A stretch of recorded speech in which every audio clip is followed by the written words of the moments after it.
April 19th, 1775. The British are coming from Boston that way. They've already been through Lexington. They killed 8 Americans, and they're headed to Concord because governments, wicked governments, do not trust free men with weapons. Free men own weapons. That's why they don't want you armed. That's why they try to disarm you. They were coming here to disarm people, and they've stopped here at this bridge. The British did. So imagine the British are there.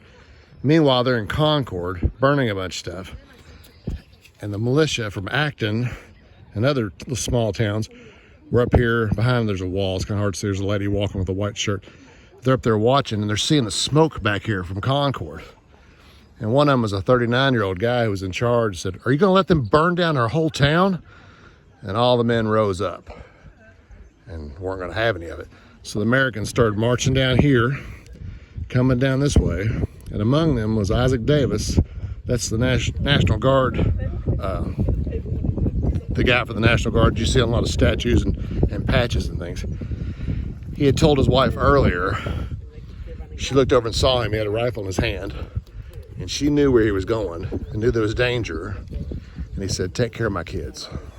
And that's the last time she spoke to him. He came here. The British are tearing up the bridge with their bayonets because they're afraid the Americans are coming. And remember, there's 8 dead Americans down this way already. And the British line up, the Americans line up, and they start exchanging gunfire. 2 Americans die, including Mr. Davis. That's why he's got that statue. And they fire back. That's the first real shots of the American Revolution. I know the Revolutionary War was started down here in Lexington, but we kind of got ambushed, sort of, or whatever. This is the first time Americans stood up and said, "We will not live under tyranny."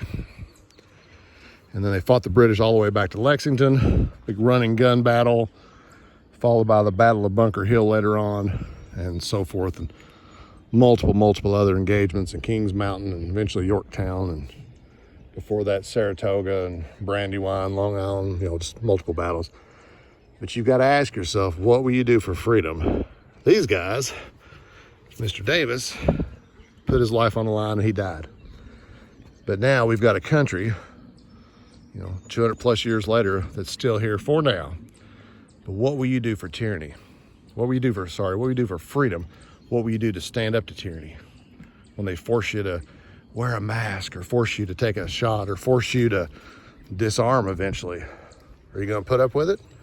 Or are you going to stand up like a patriot and say, no? That's the question we have to ask ourselves all these years later.